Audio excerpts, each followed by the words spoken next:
Ang Pilipinas ngayon. Narito na ang pinakamainit na mga balita na nakalap sa bawat sulok ng bansa. Ihahatid sa bawat Pilipino saan man kayo sa mundo. Ang Pilipinas ngayon. Pakinggan ang bawat kaganapan sa bawat lalawigan. Ito ang Pilipinas ngayon.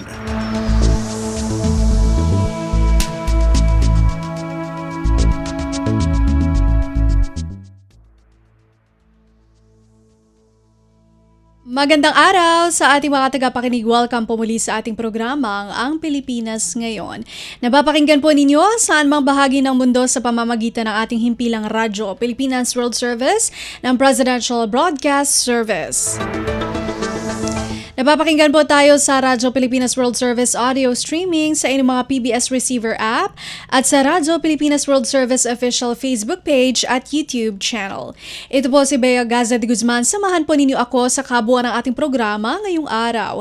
Kapapalooban pa rin po ng mga mahahalagang balita mula dito sa ating bansa. Kasama na ang mga ulat mula sa iba't ibang rehiyon ng Pilipinas, mga segmentong business, sports at showbiz. Antabayan po at sasainin na sa ilang sandali ang kabuuan ng ating programang Ang Pilipinas Ngayon.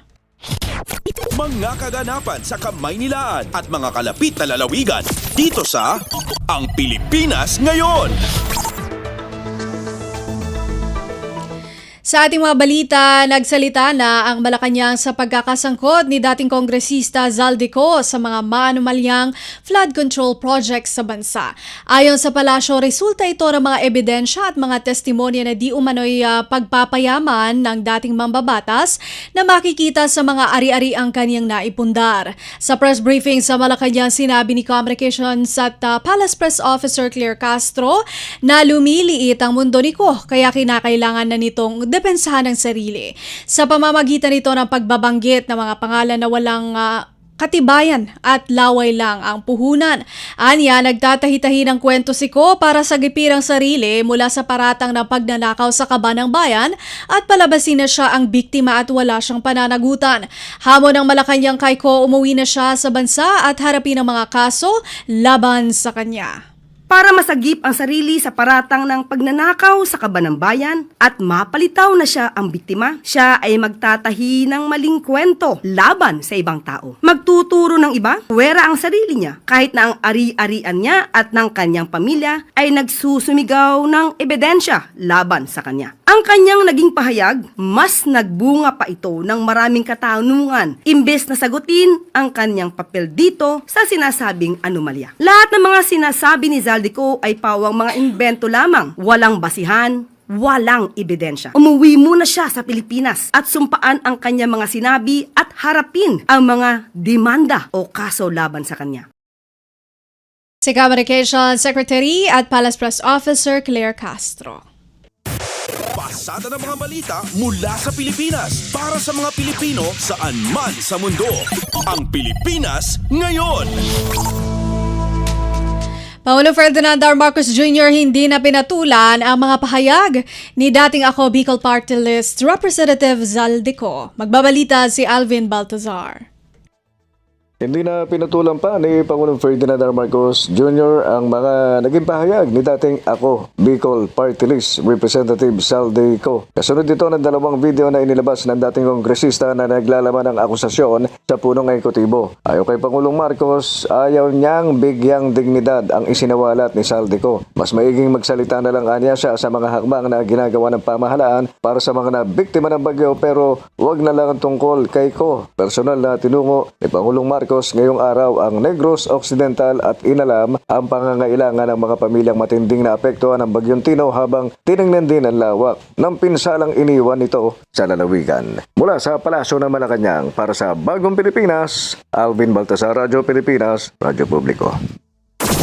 Kumpleto, detalyadong balitaan, di papahuli sa mahahalagang kaganapan. Kamustahin ang inang bayan. Ang Pilipinas ngayon. Mababatas na nawagang itigil na ang sisihan sa isyu ng kontrobersyal na flood control project. Si Melanie Valdez Reyes sa report.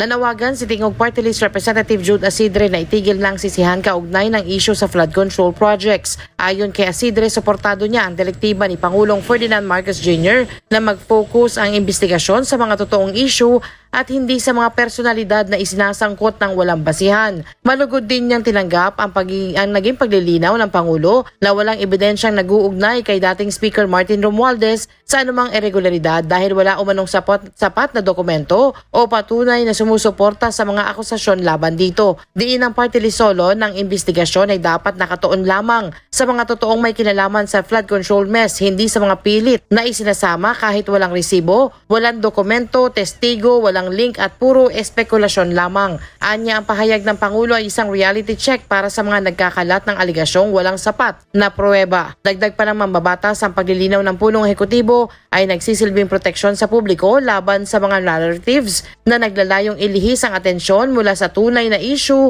ng accountability. Para sa Bagong Pilipinas, Melanie Valdos Reyes, Radyo Pilipinas, Radyo Publiko. Pasada ng mga balita mula sa Pilipinas para sa mga Pilipino saan man sa mundo. Ang Pilipinas ngayon.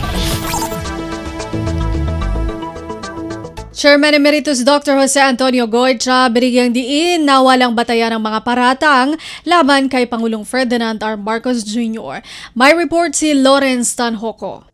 Binigyan din ng Chairman Emeritus na si Dr. Jose Antonio Goytia na walang naipapakitang ebidensya mga paratang laban kay Pangulong Ferdinand R. Marcos Jr. kaugnay ng umano'y 100 bilyong piso na budget insertion na binanggit ni Zaldico. Ayon sa pagsusuri, karaniwang listahan lamang ng proyekto at pondo sa pambansang budget ang mga dokumentong inilabas ni Ko at wala itong pahiwatig ng anumang direktiba mula sa Malacanang. Natukoy sa isang National Security Assessment na ang timing ng mga pahayag ni Ko ay sumabay sa mga planong kilos protesta ng ilang grupong kritikal sa administrasyon. Bagay na anyay nakikitang nagdudulot ng pagkalito at maling naratibo sa publiko. Naging usapin din ang desisyon ni Ko na ilabas ang kanyang akusasyon sa ibang bansa sa halip na humarap sa Senado o magsumite ng sinumpaang salaysay dito sa Pilipinas. Itinuro ni Goytia na salungat ang aligasyon sa ang pagvito ni Pangulong Marcos Jr. sa halos 200 bilyong item sa 2025 national budget na anyay patunay na tinatanggal ng Pangulo ang mga questionableng alokasyon at hindi nadaragdag o hindi nagdaragdag ng mga ito. Binigyan din ito na mismong Pangulong Marcos Jr. ang naglantad ng irregularidad sa flood control projects at nagutos ng mas malalim na investigasyon. Git ni Goytia, pinapalakas ng administrasyon ang transparency at accountability sa mga institusyon at dapat makabatay o nakabatay sa totoong datos at ebidensya ang akusasyon sa halip na sa ingay at walang batayang akusasyon. Nanawagan siya ng manatiling mapanuri ang publiko at suportahan ang mga reformang isiusulong para sa maayos na pamamahala. Si Goytia ay Chairman Emeritus ng iba't ibang civic organizations. Mula pa rin dito sa lungsod ng Maynila para sa Bagong Pilipinas, Lawrence Tanhoco ng Radyo Pilipinas, Radyo Publiko. Kumpleto, detalyadong balitaan, di papahuli sa mahahalagang kaganapan. Kamustahin ang inang bayan, ang Pilipinas ngayon. Nanindigan si Speaker at Leyte Representative Martin Romualdez na malinis ang kanyang konsensya sa gitna ng ibinabatong aligasyon ni dating Representative Zaldico kaugnay sa isyu ng umano'y budget insertions. Gate niya wala naman umanong sinumpa o sinumang opisyal ng gobyerno, kontratista o testigo sa kasalukuyang mga investigasyon na nagturo o nag-ugnay sa kanya sa anumang irregularidad. Hindi rin umano niya naisagutin ang mga pahayag ni Ko dahil ang mga ito hindi ginawa sa ilalim ng panunumpa at ayon sa kanya, walang bigat sa hukuman. Pinagtitibay ni Romualdez ang kanyang tiwala sa Independent Commission on Infrastructure o ICI, Department of Justice o DOJ at Office of the Ombudsman na patas na susuriin ang lahat ng testimonya batay lamang sa ebidensya. Dagdag ng Speaker, handa siyang makipagtulungan sa anumang makatwiran at legal na proseso at nananatili siyang kumpiyansa na lalabas ang katotohanan sa pamamagitan ng mga tamang institusyon. Pasada ng mga balita mula sa Pilipinas para sa mga Pilipino saan man sa mundo. Ang Pilipinas ngayon. Update naman sa calamity response. Bumisita si Pangulong Ferdinand R. Marcos Jr. sa Negros Occidental nitong Sabado upang bisitahin ang mga pamilyang apektado ng Bagyong Tino. Kasama niya si Kalihim ng Kagawaran ng Kagalingan, Panlipunan, Rex Gatchalian. Kabilang sa kanyang mga pinuntahan ng mga evacuation centers tulad ng isa sa La Castellana. Nangako siya na patuloy na susuportahan ang pamahalaan ng lalawigan. Ayon sa pamahalaang panlalawigan, tinamaan ni Tino noong ika-4 ng Nobyembre ang humigit kumulang 170,000 pamilya o tinatayang 661,000 individual sa 547 barangay ng 31 lokal na pamahalaan. Kumpleto, detalyadong balitaan, di papahuli sa mahahalagang kaganapan. Kamustahin ang Inang Bayan, ang Pilipinas ngayon.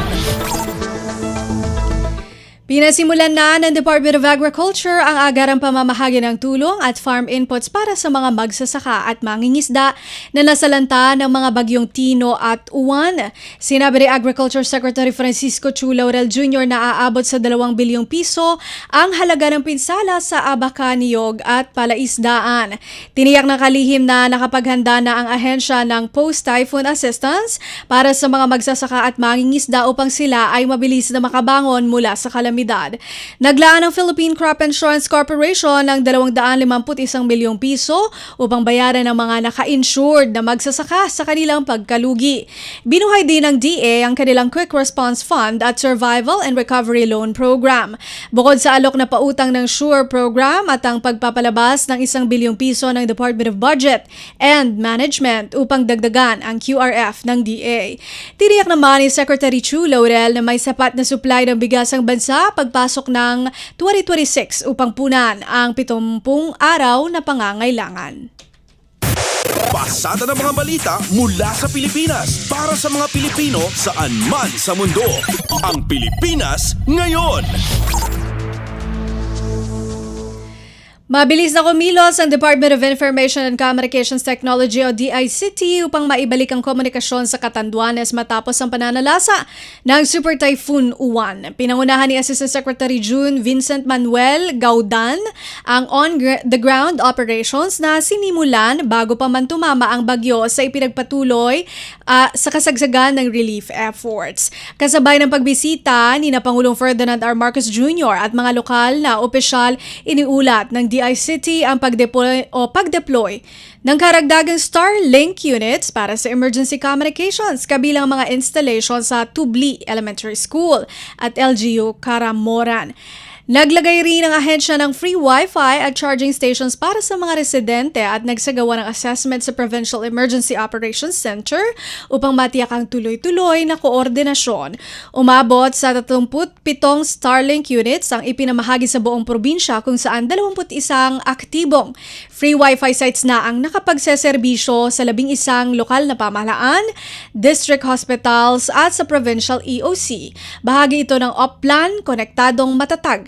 Ang inisyatiba ng DICT na nagtitiyak ng matatag at maaasahang digital connectivity sa panahon ng sakuna. Tiniyak ng DICT na magpapatuloy ang kanilang technical support upang hindi maputol ang komunikasyon habang nagpapatuloy ang relief at recovery operations sa Catanduanes.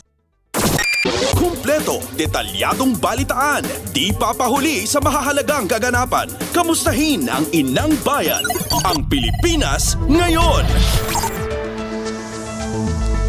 Department of Science and Technology o DOCT, Industrial Technology Development Institute, binigyang diin ang kahalagahan ng malinis na inuming tubig sa panahon ng kalamidad.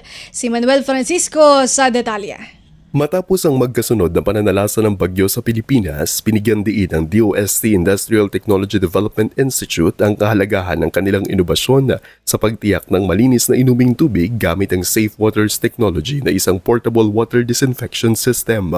Kwento ni Science Research Specialist Jacqueline Dinglasan sa Radyo Magazine, ang mga tubig na galing sa ilog at maging ang tubig baha ay kayang linisin ng Safe Waters Technology upang maging ligtas na inumin ng ating mga kababayan. Tubig po na napoproduce po nitong Safe Waters Technology. During the time of the project, ay tinest po siya and it passed the Philippine National Standards for Drinking Water. Layo ng DOST-ITDI na mas marami pang LGU sa Pilipinas ang magkaroon ng Safe Waters Technology bilang paghahanda sa anumang sakuna. Mula sa Radyo Magazine para sa Bagong Pilipinas, ito si Manuel Francisco. Radyo Pilipinas, Radyo Publiko.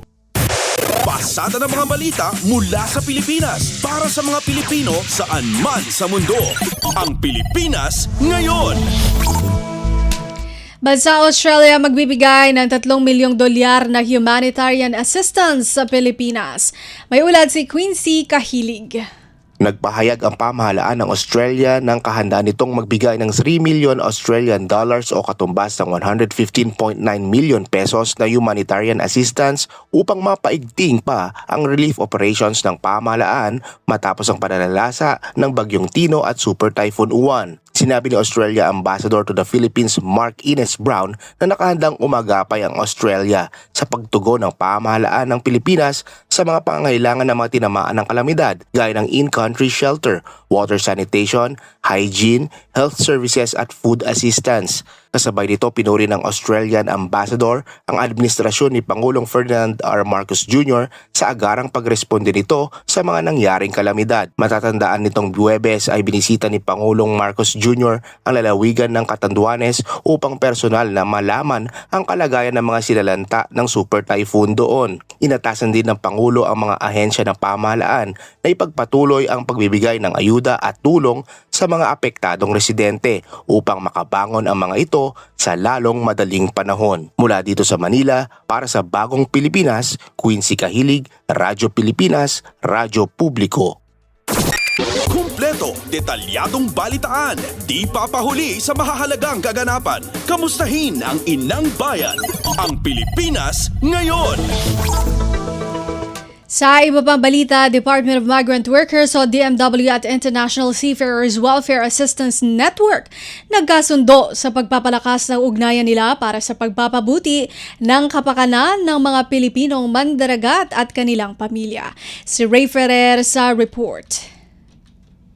Nagkasundo ang Department of Migrant Workers at ang International Seafarers Welfare Assistance Network na palakasin ang kanilang pagtutulungan para mapabuti ang kapakanan ng mga Pilipinong seafarer at kanilang pamilya. Isang Memorandum of Understanding para sa partnership ang nilagdaan ni na DMW Secretary Hans Leo Cacdac at ISWAN Chief Executive Simon Grange hinggil dito. Sa ilalim ng kasunduan, tutulong ang DMW sa mga referral ng mga seafarer at kanilang mga pamilya, magbibigay ng program orientations at susuporta sa health advocacy initiatives. Bilang kapalit, mag-alok naman ang ISWA ng 24/7 multilingual helpline services, magpapaabot ng emergency aid sa pamamagitan ng Seafarer Emergency Fund, mamahagi ng well-being materials at magbibigay ng humanitarian support sa mga seafarer na apektado ng piracy o trauma. Bukod pa rito, mag-aambag ang ISWAN sa DMW's Pre-Employment Orientation Seminar tungkol sa mental health support. Inaasahang tatagal ang partnership na ito ng 2 taon, ngunit maaaring ma-renew. Para sa Bagong Pilipinas, Ray Ferrer, Radyo Pilipinas, Radyo Publiko. Pasada ng mga balita mula sa Pilipinas para sa mga Pilipino saan man sa mundo. Ang Pilipinas ngayon. Samantala, welcome sa Bureau of Immigration o BI ang pagtukoy ng Administrasyong Marcos Jr. sa BI Modernization Bill bilang prioridad na maging batas. Sa panayam sa Radyo Pilipinas World Service, sinabi ni BI Deputy Spokesperson Melvin Mabulak na sobrang luma na ang immigration law sa Pilipinas. Isinusulong ngayon ng ahensya ang pagsasabatas ng BI Modernization Bill. Sa katunayan, anya aprobado na ang panukala sa mababang kapulungan. Sa oras na maisabatas, magkakaroon na ng higit na integrasyon ng teknolohiya sa sistema ng ahensya upang lalo mapahusay ang kanilang performance. Punto pa ni Mabulak, malaki ang papel ng modernisasyon sa kampanya ng pamahalaan laban sa korupsyon. Makakatulong po ito para makaagapay tayo at maka-respond sa pangangailangan ng panahon. Using technology, using e-gauge, using advanced passenger information system, online payment, lahat po ng mga teknolohiya, dahil ang teknolohiyang ito ay magpapabilis, magiging efficient at saka kung teknolohiya less na yung human intervention na nagiging dahilan din po na alam natin na we are trying to avoid yung corruption. Bureau of Immigration Deputy Spokesperson Melvin Mabulak. Kumpleto, detalyadong balitaan, di papahuli sa mahahalagang kaganapan. Kamustahin ang inang bayan, ang Pilipinas ngayon. Sa kaugnay na balita, nagsagawa ang Bureau of Immigration o BI ng pagsasanay o training para sa pagpapalakas ng pagtalima sa makataong pagtrato sa mga individual na sumasailalim sa kanilang kustodiya. Umabot sa 40 mga Bureau of Immigration Warden Facility o BIWF personnel ang nakilahok sa Training for Human Rights in Detention, Standards, Laws, and Practice. Sa panim sa Radyo Pilipinas World Service, ipinaliwanag ni Bureau of Immigration Deputy Spokesperson Melvin Mabulak na kalimitang para ang Warden's Facility sa nahuhuli nilang mga foreign national. Basically, yung ating warden naman, yung facility, it's more for the foreign national na dinedetain dahil mayroon siyang immigration violations. We have to understand, magkaiba po yung ang immigration violation is more administrative. Kaya kahit ganun pa man nakadetain sila, dapat din yung ating mga tauhan ay alam din yung kanilang ginagawa, alam nila yung parameters, alam nila yung tungkulin. Because we have to understand that even those people na nakadetain, they also deserve to be respected na naayon kung ano yung kanilang mga karapatan.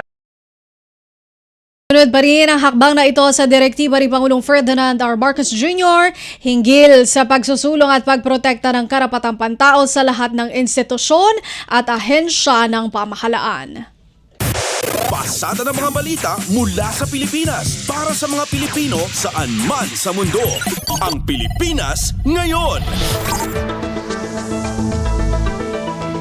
Nananatiling matatag ang paninindigan ng Philippine Coast Guard o PCG sa opisyal at moral na tungkulin na manatiling apolitical o hindi makialam sa politika. Sa isang press statement na ilabas ng PCG, sinabi nito patuloy na nananatiling tapat ang mga kawani nito sa saligang batas ng Pilipinas, sa umiiral na chain of command at sa paglilingkod sa mamamayang Pilipino. Gayunpaman, binigyang diin ng PCG na kinikilala at sinusuportahan nito ang karapatan ng mamamayan na maipahayag ang kanilang saloobin sa mapayapang paraan alinsunod sa itinatadhana ng konstitusyon. Kaugnay nito, naka-full alert status ang PCG katuwang ang Philippine National Police upang matiyak ang seguridad at agarang pagresponde sakaling magkaroon ng aberya sa isinasagawang 3 araw na protesta sa Luneta simula ngayong araw. Kumpleto, detalyadong balitaan, di papahuli sa mahahalagang kaganapan. Kamustahin ang inang bayan, ang Pilipinas ngayon.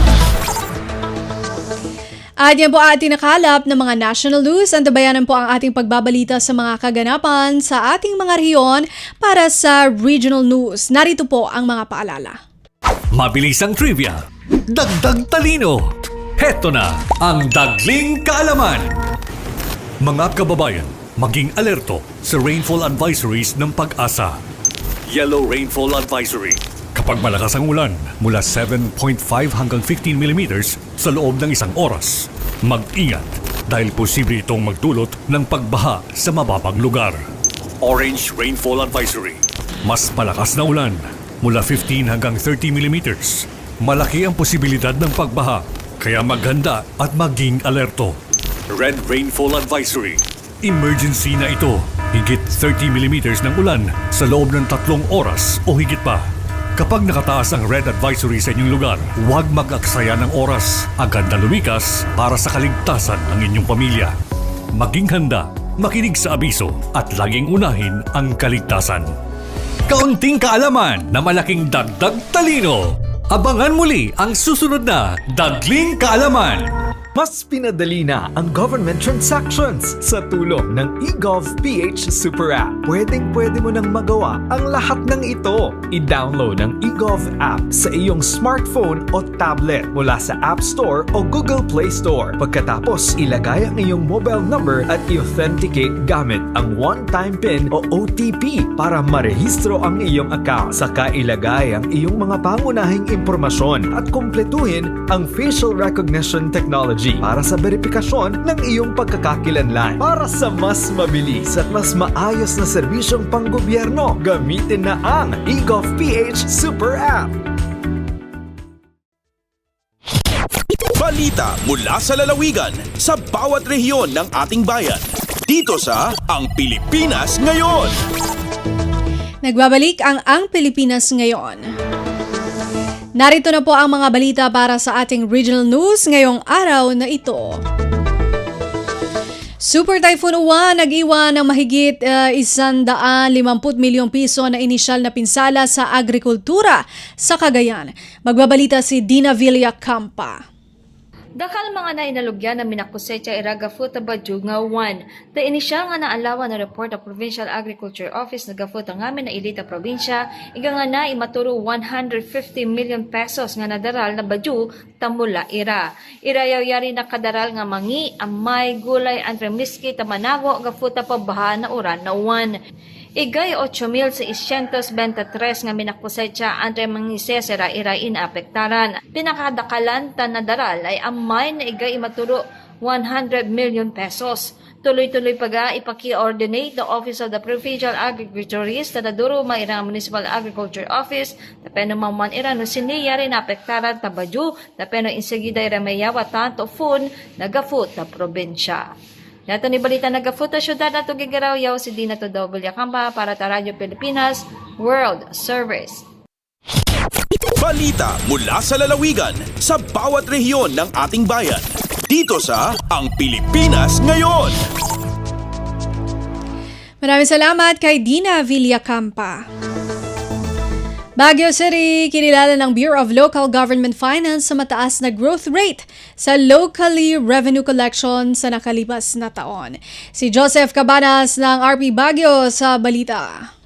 Nagunod ti lokal a gobyerno ti syudad ti Baguio ti may kalima a pwesto kadagiti highly urbanized city gapo iti outstanding performance itoy iti local revenue generation para iti fiscal year 2024. Ti syudad ti Baguio ket nakailista iti 19.44 growth rate para iti locally sourced revenues kumpara iti 7.79% growth rate iti 2023. Sigon kini City Treasurer Alex Cabarubias daytoy iti mangipakita iti kinaepisyente ti panakaipatungpal dagiti ordinansa tapno makakolektada iti umno a pondo ti syudad.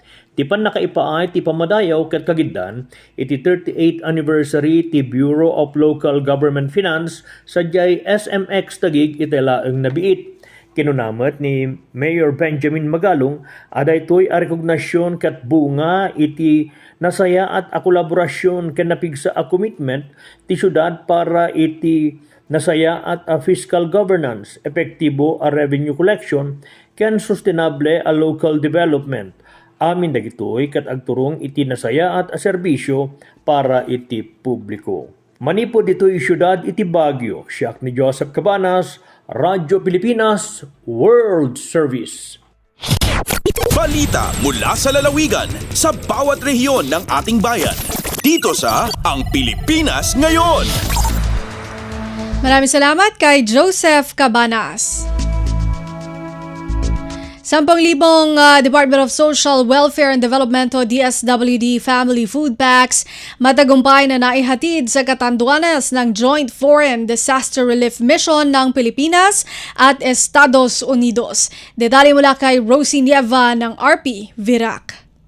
Kasabay kan Joint Foreign Disaster Relief Mission kan Philippine Air Force as in United States Military Forces, inumaw ni Department of National Defense Secretary Gilberto Chodoro Jr. ang marikas na mobilisasyon kan mga tauhan asin kagamitan asin pigtawan doon ang importansya kan dagos-dagos na suporta sa mga lugar na tinamaan nin kalamidad. Sa report kan Philippine Air Force, pinasalamatan kan Defense Chief ang marahay na koordinasyon asin interoperability kan puwersang Pilipino asin Amerikano na sigun sa iya patunay kan matatag na alyansa kan duwang nasyon sa pagtugon sa mga kalamidad. Bigsaysay man kaini ang mayor na katuyuhan kan gobyerno iyo ang proteksyon asin kapakanan kan mga Pilipino. Kabilugan na 10,000 family food packs ang matrayumpong naihatod kan grupo sa Catanduanes.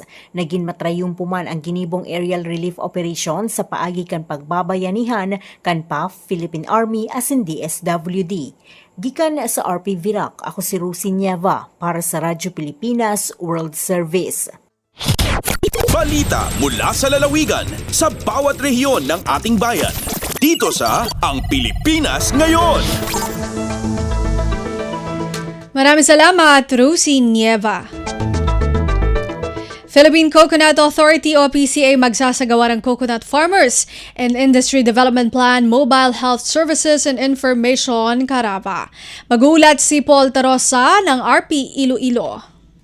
Masobra sa 600 ka coconut farmers sa probinsya sa Guimaras nga narehistro sa National Coconut Farmers Registry System ang natalanang ang makabenepisyo sa libre nga medical kag dental services sa pagaywaton nga Coconut Farmers and Industry Development Plan, Mobile Health Services and Information Caravan sa probinsya. Sa pagbisita sa mga katapos ng Philippine Coconut Authority Region 6 sa probinsya ng Guimaras na istoryahan sa sinapol ang mga services nga ma-avail sa mga mangunguma. Suno sa PCA, 662 coconut farmers sa probinsya ang na-identify sa ila talatapan nga makabenepisyo sa medical services, kalakip na ang pagparehistro sa ila sa PhilHealth kag pati na ang ila mga dependents.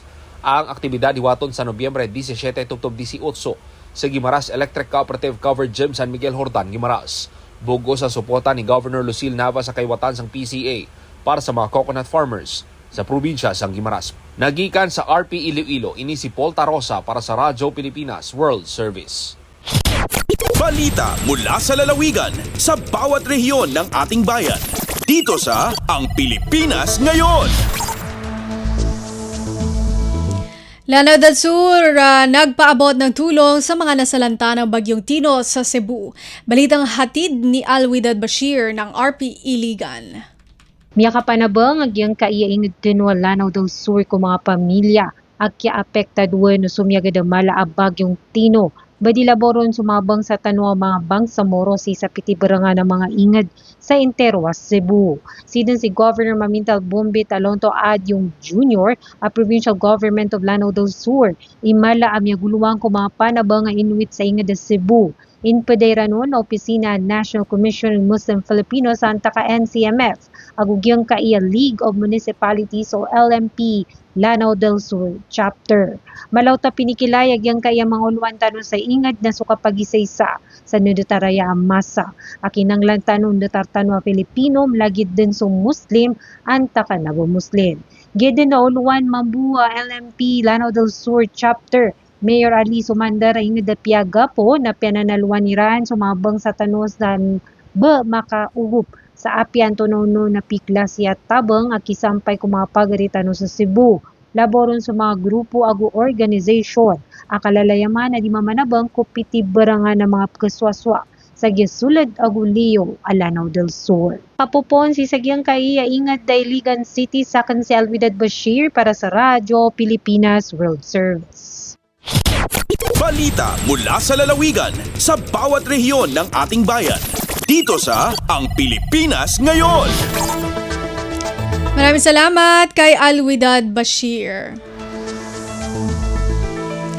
Narinig po ninyo ang mga balita mula po sa iba't ibang lalawigan dito sa Pilipinas sa pamamagitan po ng ating regional news.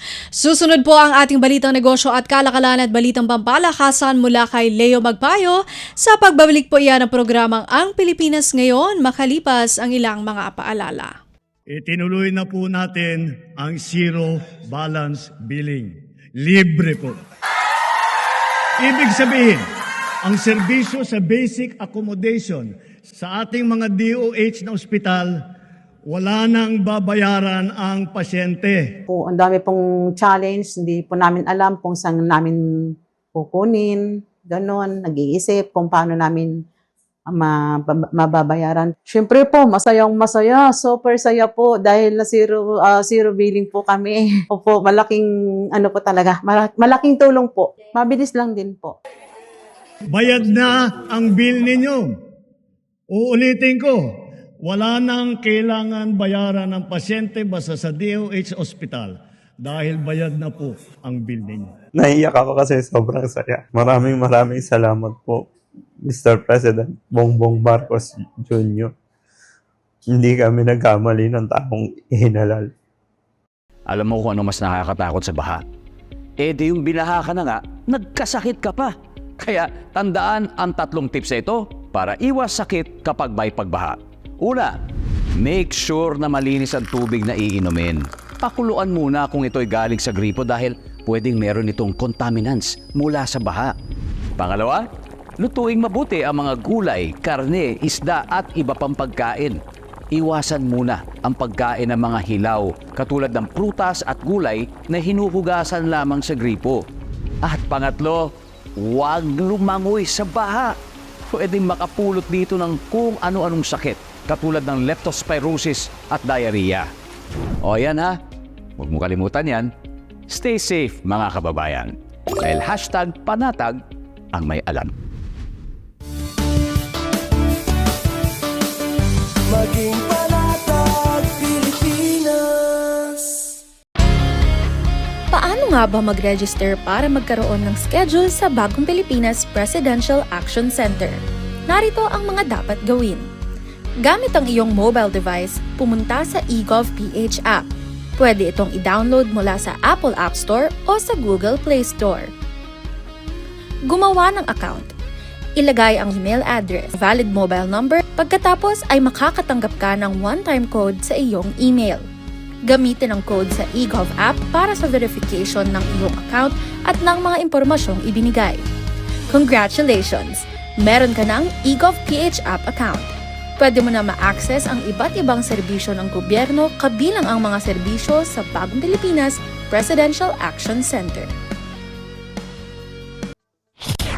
Lagay ng ekonomiya, kalakalan, negosyo at iba pa. Atin ang alamin dito sa Ang Pilipinas Ngayon.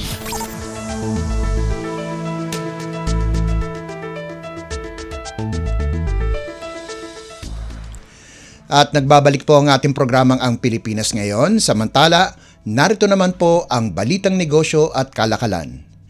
Nangakong paigtingin ang modernisasyon ng pamahalaang buwis at ang laban kontra sa mga tax evader si Bureau of Internal Revenue o BIR Commissioner Charlito Martin Mendoza na iginiit na dapat maayos at patas ang pangongolekta ng buwis. Itinalaga si Mendoza ni Pangulong Ferdinand R. Marcos Jr. noong Nobyembre 12 bilang bagong pinuno ng BIR kapalit ni Romeo Lumagi Jr. sa gitna ng hamong makamit ang target na 3.219 trillion pesos sa kita para sa taong 2025. Bilang dating Undersecretary ng Department of Finance o DOF, binigyan din ni Mendoza na pangunahing layunin ng BIR ang epektibo at patas na pangongolekta ng buwis upang pondohan ang mga programa ng pamahalaan. Ayon sa Bureau of the Treasury, nakalikom ang BIR ng 2.32 trillion pesos mula Enero hanggang Setyembre, mas mataas ng 10.88% kumpara sa nakaraang taon, ngunit 2.63% pa rin ang kulang sa target. Kailangang makalikom ng 897 billion pesos bago matapos ang taon upang maabot ang layunin. Nagpahayag naman ng tiwala si Finance Secretary Ralph Recto sa bagong commissioner na tinawag niyang matatag at nakatuon sa reforma. Inilahad ni Mendoza ang dalawang estratehiya, malawakang reforma sa pamamahala at mas mahigpit na pagpapatupad ng batas. Ang kanyang agenda ay nakatuon sa 4 na haligi: regulasyon, digitalization, edukasyong pampubliko at pagpapahusay ng serbisyo. Nangako rin siyang papanagutin ang mga lumalabag sa buwis. Isang batikang abogado, nagtapos si Mendoza ng law sa San Beda University at geodetic engineering sa University of the Philippines at pumangatlo sa 2004 bar exams. Lagay ng ekonomiya, kalakalan, negosyo at iba pa. Atin ang alamin dito sa Ang Pilipinas Ngayon.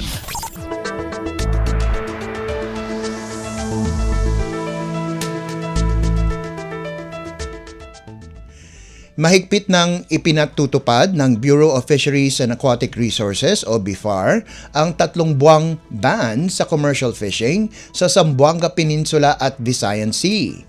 Partikular na ipinagbabawal ang panghuhuli ng isdang sardinas gamit ang purse seine, ring net, bag net at scoop net sa conservation area sa East Sulu Sea, Basilan Strait at Sibugay Bay. Layon nito na maprotektahan ang mga isda sa panahon ng kanilang pangingitlog. Ayon sa BIFAR, humigit kumulang 6,481.8 square nautical miles o 22,260.36 square kilometers ang lawak ng conservation area na sumasaklaw sa Western Municipal National Waters ng Zamboanga del Norte. Ang mga katubigan ay nasa hangganan ng southern at eastern waters ng Zamboanga City at southern portion ng Zamboanga Sibugay. Kasabay nito, ipinagbabawal din mula Nobyembre 15 hanggang Pebrero 15, 2026 ang panghuhuli ng isdang sardinas, mackerel at herring sa Visayan Sea. Lagay ng ekonomiya, kalakalan, negosyo at iba pa. Atin ang alamin dito sa Ang Pilipinas Ngayon.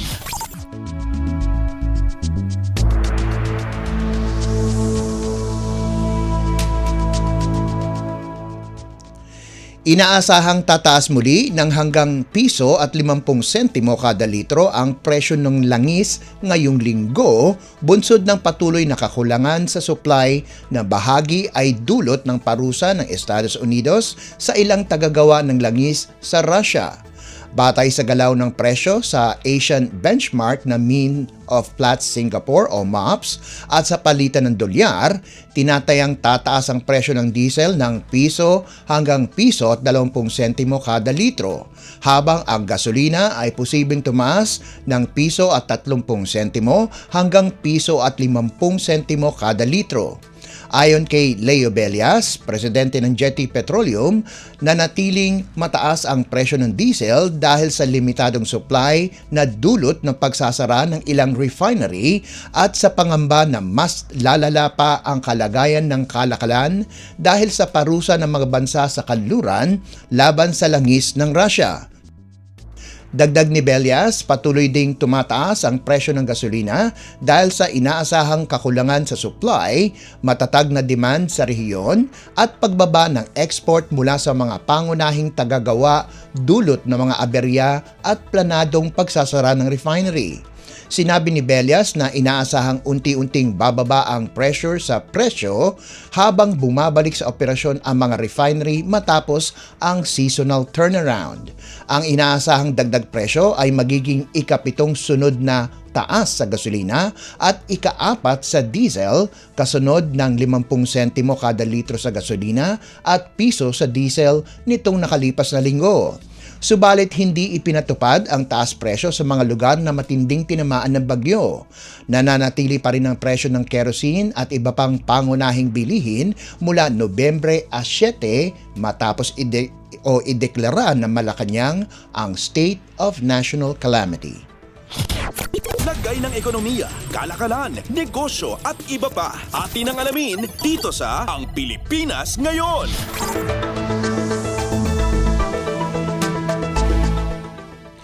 At yan po ang ating balitang negosyo at kalakalan. Samantala, antabayanan nyo naman po ang ating segmentong sports balita. Yan po sa pagbabalik ng ating programa Ang Pilipinas Ngayon, pakalipas lang ng ilang paalala.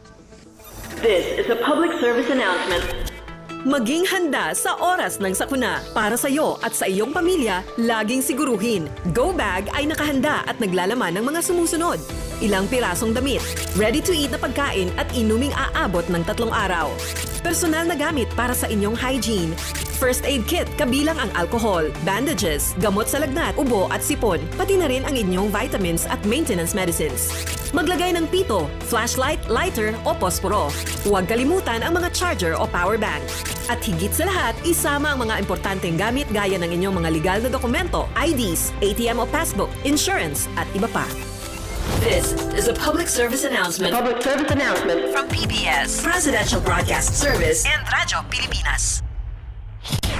Updates at pinakahuling mga usapin sa mundo ng palakasan. Atin ang pakinggan dito sa Ang Pilipinas Ngayon.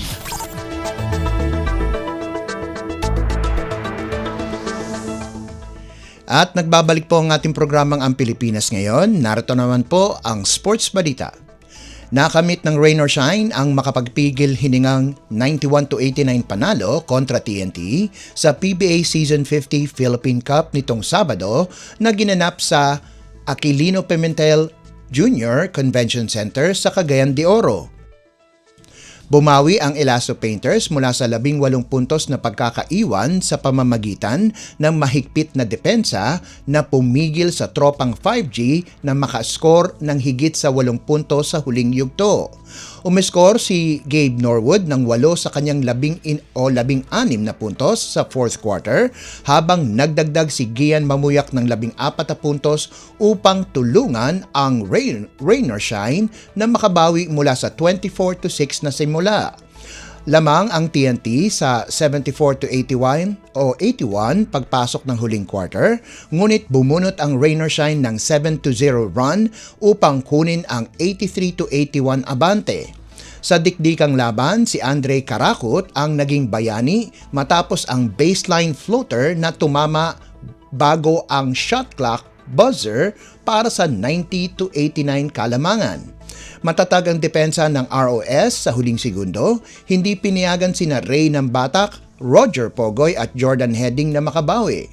Isang flagrant foul kay Brandon Ganuelas-Rosser sa natitirang 8.6 na segundo ang nagbigay ng tsansa sa Rain or Shine, ngunit mintis ang 2 free throw ni Adrian Nocum.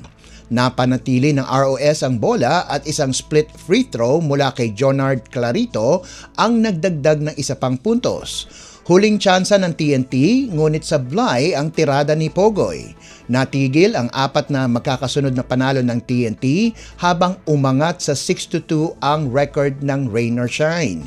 Kapwa may 18 puntos sina Nambatak at Pogoy, ngunit hirap ang TNT sa opensa at 39.2% lamang ang shooting nila.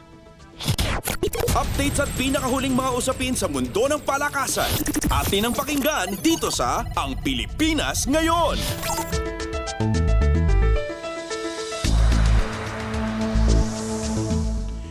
Nakamit ng University of Santo Tomas ang mahalagang 67-59 panalo kontra Ateneo de Manila University nitong Sabado sa larong ginanap sa Araneta Coliseum habang umiinit ang labanan para sa Final Four ng UAAP Season 88 Men's Basketball Tournament. Umakyat sa solong ikatlong pwesto ang Growling Tigers sa team standings, taglay ang 7-5 kartada sa pangunguna ng rookie na si Collins Akowe na nagtala ng 15 puntos, 16 na rebounds at 4 na blocks. Nagpakitang gilas din si Nick Cabanyero na may 14 na puntos, 7 rebounds at 6 na assists, habang si Jello Crisostomo ay nagambag ng 10 puntos, 9 na rebounds at 2 blocks.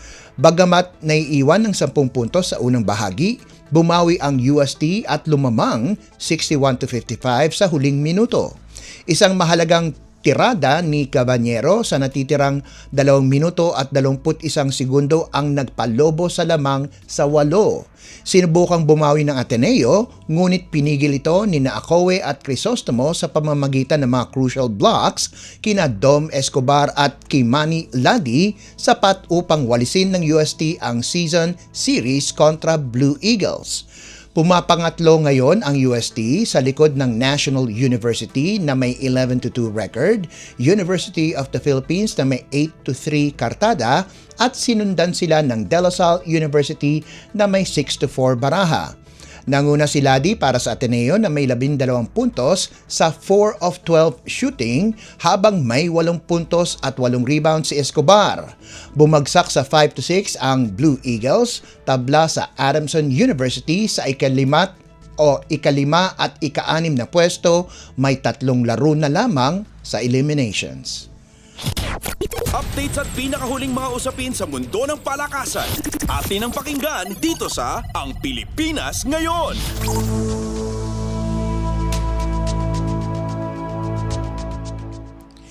At bilang pangwakas sa ating segmentong sports balita, tinapos ng National University ang isa na namang perpektong season sa pamamagitan ng makapagpigil hiningang 22-25, 25-22, 25-27, 25-23 at 15-10 panalo kontra University of Santo Tomas upang makumpleto ang four-peat sa 2025 Shaky Super League o SSL Preseason Unity Cup nitong Sabado na ginanap sa Rizal Memorial Coliseum. Pinangunahan ni na rookie Sam Cantada At veteranang si Vange Alintsug kasama si tournament most valuable player Lams Lamina na nag-orchestrate ng opensa, winalis ng Lady Bulldogs ang Tigresses sa isang 5-set na bakbakan upang tapusin ang torneo na may 10-0 record.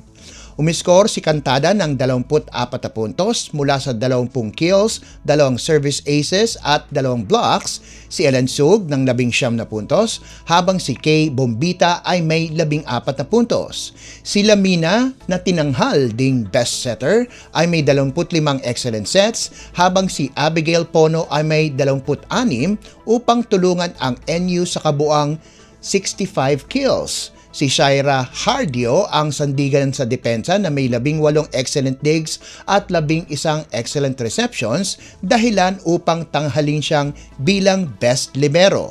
Naipanalo rin ng NU ang Game 1 sa score na 15-25, 25-23, 25-17, 13-25 at 15-12. Sa Game 2, sina Bombita at Alintsug ang nagtulak sa NU sa match point 14-9 bago nakabawi ang UST ng 1 puntos. Ngunit nagkamali si Mary Ann Coronado sa kanyang serve dahilan ng selebrasyon ng NU.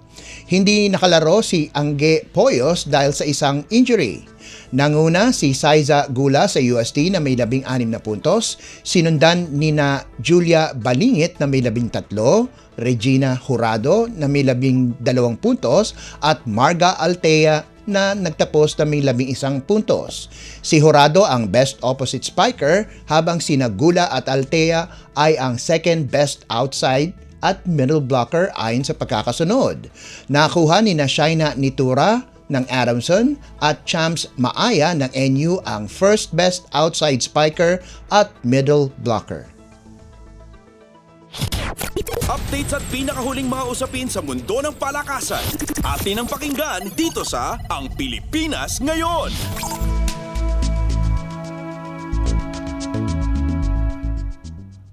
At yan ang pinakahuling balita sa larangan ng palakasan. Ito po si Leo Magpayo. Samantala, susunod naman po ang ating segmentong Balitang Artista na ihahatid sa inyo ni Steph Vicente. Yan po sa pagbabalik ng ating programang Ang Pilipinas Ngayon, pagkalipas lang ng ilang paalala. Time to celebrate kulturang Pinoy. Tradisyon, musika, sining, literatura at iba pa. Anything and everything fun and Filipino. Ito ang Pinoy Kultura. Ang kwento ng adobo. From its humble beginnings sa hapagkainan ng mga Pilipino noong ika-16 na siglo to 21st century international tables, adobo, the most famous and the country's national dish, speaks of our culture, the sour and the salty, the sweetness and spice, mixed with the richness of tender chunks of pork or chicken, sometimes both together. It has traveled provinces, crossed continents to inspire chefs and delight peoples across the seas. Traditionally cooked in clay pots, the Spanish gave the name adobo to the dish, from adobar, which means marinade. It is an indigenous cooking method that uses vinegar and salt to preserve food in the tropical climate. It's been cooked a multitude of ways. Simple, may maanghang, merong may coconut milk, depende sa rehiyon na siyang pinanggalingan. It's so flexible, it can create various and sometimes new tastes. Panlasang Pinoy has listed 31 of what they call insanely delicious adobo recipes. There's the traditional chicken adobo, simple, made with chicken, soy sauce, vinegar, garlic, peppercorns, and bay leaves. There's adobo that varies in color and taste, adobong dilaw, adobong pula, at adobong puti. At hindi lang lutong chicken or pork, may adobong tahong, adobong kangkong, and chicken feet adobo. The New York Times once shared on Twitter a simple chicken adobo recipe as comfort food to cook in the middle of winter. The Food Network had its own adobo recipe, and there is apparently a Spanish chicken adobo with chocolate. This humble but iconic adobo is not without controversy. Wikipedia says a trade department once announced plans to standardize the most popular Filipino dishes to make them easier to promote, starting with the adobo. Maraming hindi natuwa at binatikos ang plano. The agency did a 180, said it's not mandatory and will only be done as a benchmark to define a basic traditional recipe para malaman kung tunay na Filipino dish pag nasa international setting. The adobo has been honored abroad, was runner-up in the Best Nouveau Street Food in the 2010 LA Street Food Fest. Philippine Primers says Chef Gordon Ramsay picked a pork adobo burger in Good Morning America's Battle of the Burgers in 2017. cuisine. One can say the mix of flavors and spices of this iconic dish is a perfect foil for the Filipino character. It has certainly come a long way and has endured all this time. Simple or fusion elaborate version, the adobo remains to warm hearts and please palates. And bringing Tatak Pinoy to the world, just a bonus. Yan ang Pinoy Kultura because our culture is cool. Ang latest, ang hottest sa showbiz and entertainment. Heto na sa Ang Pilipinas Ngayon. Magandang araw! Nagbabalik na po ang ating programang Ang Pilipinas Ngayon at narito na po ang segmento ng mga chismoso at chismosa, ang segmentong Balitang Artista. Narito muli ang inyong chika Dora Steph Vicente upang hatid ang mga pinakamainit na showbiz balita para sa araw na ito. Hindi ko na patatagalin pa ang ating introduction at simulan na natin ang ratsyada ng mga chika! Ang latest, ang hottest sa showbiz and entertainment. Heto na sa Ang Pilipinas Ngayon.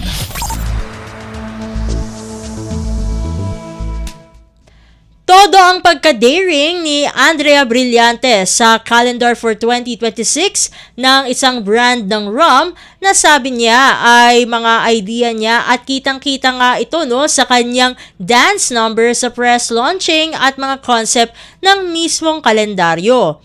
In all fairness, bongga naman talaga si Andrea kung gaano ka-sexy ang dating young actress. Ibig sabihin ba niyan bagong Blythe, bagong era na rin? Quote-unquote, I don't want to say na bagong Blythe talaga, it's still me just braver. I think mas brave na ako ngayon and I'm just more confident and I'm more in control to my career. It feels surreal. Kilala siyang hands-on pagdating sa ideas, creatives, gaano siya ka-hands-on naman doon sa kanyang calendar. Quote-unquote, actually, yung buong performance ko na yan, actually, idea ko talaga siya.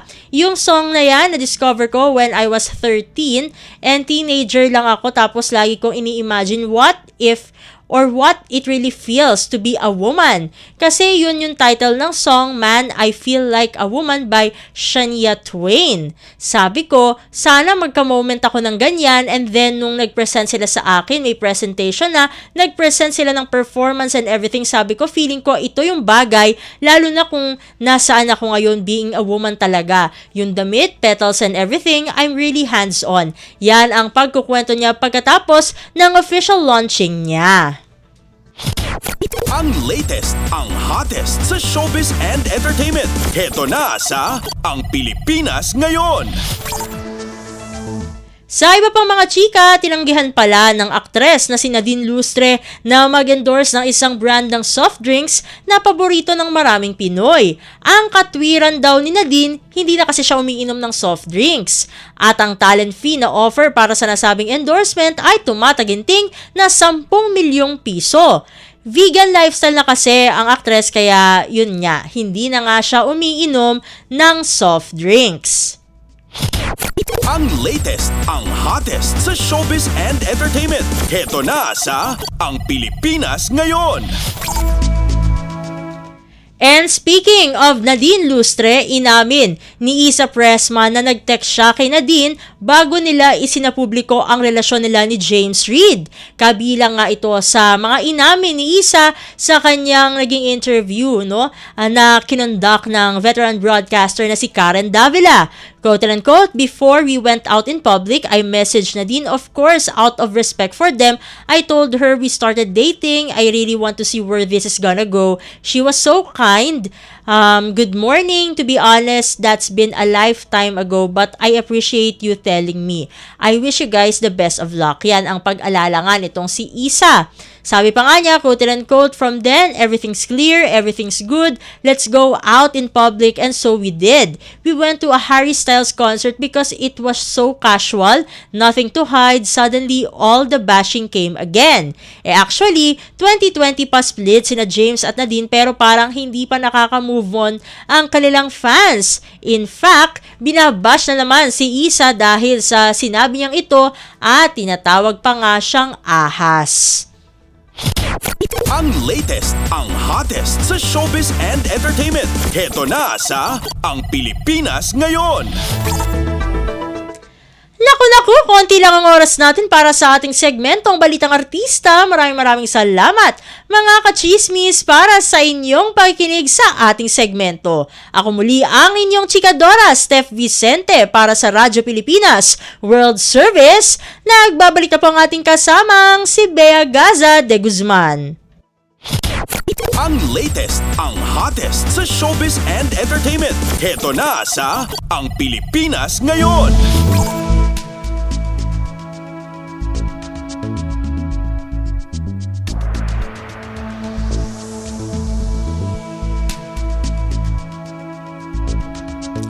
At yan po ang kabuuan ng ating programang Ang Pilipinas Ngayon. Maraming salamat sa ating mga nakasama sa technical side. Siyempre kay Sir Leo Magpayo na nagsilbing ating master control, si Justine Ocia sa ating Wirecast.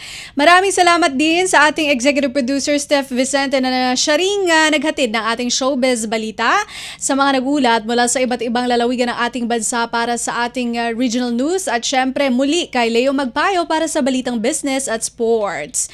Maraming salamat din sa ating station manager, Mr. Ray Sampang. Hanggang sa susunod na edisyon ng ating programang Ang Pilipinas Ngayon, ito po si Bea Gaza de Guzman. Magandang araw. At yan ang Pilipinas Ngayon.